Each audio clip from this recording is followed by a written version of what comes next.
In this video, we will discuss the use of tactile cues in treatment with childhood apraxia of speech.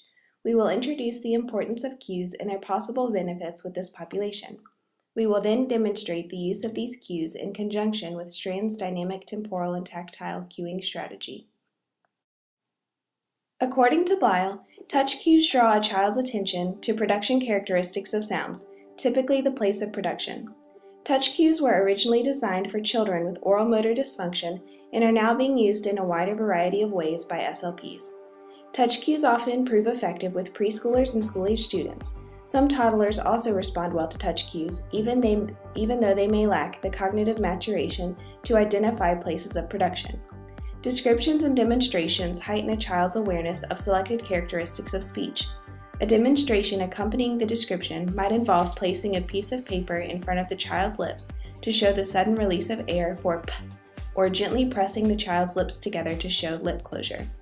Descriptions and demonstrations are valuable with school-age students and second language learners who have sufficient cognitive and attention abilities to comprehend the instructions. Those with more limited cognitive and attention skills may benefit from treatment that makes a greater use of metaphors.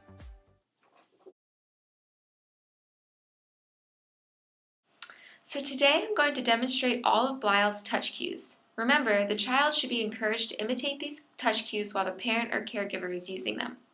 First, I'm going to go over the nasals, or and n. For take your fingers and thumb and hold your lips together. Ask the child to feel the vibration on their neck. For mom, it would be mom, mom. Next is in no. Lay your finger over the front of your cheekbone, no, so that the child can feel the vibration in their nasal cavity.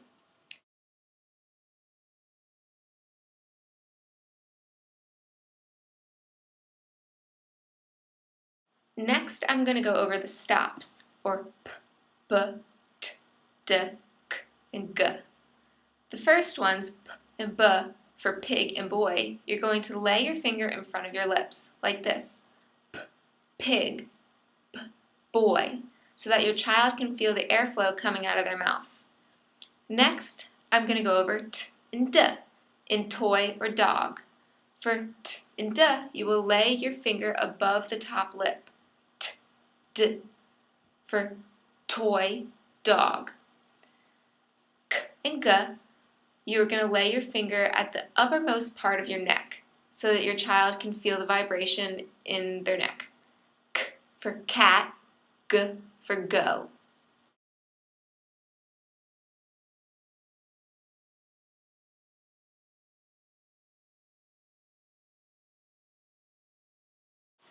Now I'm going to go over the fricatives, or the f, v, s, sh sounds.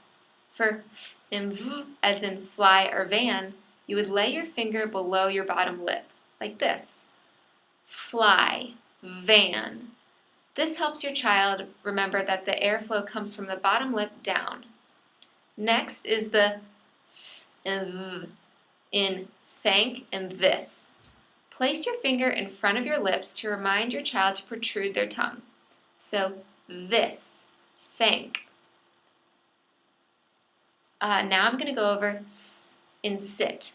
Point to the corner of your mouth and remind your child that their teeth should be together. Sit. Now I'm going to go over sh and shake. Lay your finger in front of your lips and use the quiet sound metaphor. Shake.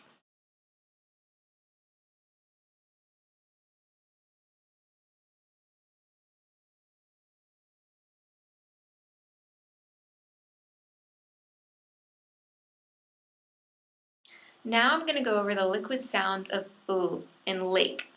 Lay the tip of your finger on the middle of your upper lip. Lake.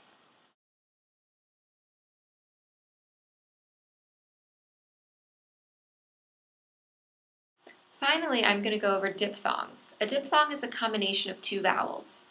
The two sounds that we are going to go over are the O in toe and the A in day. For O, trace your finger around your lips and use the metaphor of the blowing sound. Toe. For A in day, Lay your fingers on the corner of your mouth and use the metaphor, the smiling sound. Day. We will provide additional information at the end of this presentation about touch cues.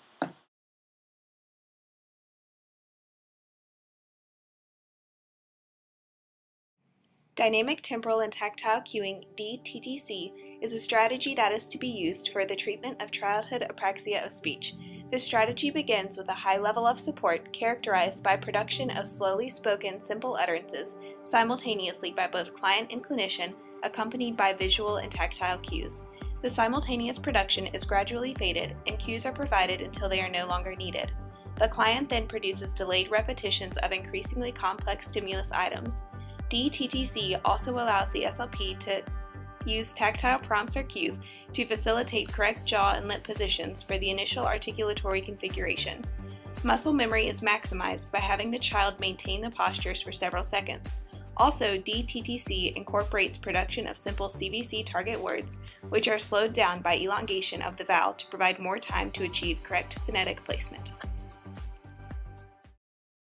Hello, today we will be going over the dynamic, temporal, and tactile cueing strategies that we have previously discussed. I will be using the tactile cues with Erin here, and we will also be doing simultaneous production, and I will then be fading out my cues as we go along. Alright, so the first word is truck. Truck. Truck. Truck. Truck. Truck. Truck. Truck. Good job. Alright, so you can see how we did it together, and then I slowly backed out. I didn't say the ending of the word, and then I eventually just let Erin do the whole thing. So we're going to go through and do some more examples of this. Next, we're doing the sound more. More. More. More. More. More. More. Good. More. Right. Good job. And you lay your hand there to feel the vibration on your neck, and you have your hand up here to open and close your lips. Next, we are going to do dad. Dad. Dad. Dad. Dad. Dad. Dad. Good job. Dad. All right. Next is going to be please. Please. Please. Please. Please. Please. Please. Good. I like how you're working so hard with me on these. All right. Last one. We're going to do look. Look. Look. Look. Look. Look. Look. Look. Good. Once your child has mastered the use of tactile cues at the beginning of words, you can try adding some more tactile cues at the beginning and the end of words. For example, the word moon. I will be practicing this with Erin. Moon. Moon. Moon. Moon. Moon. Moon. Good job.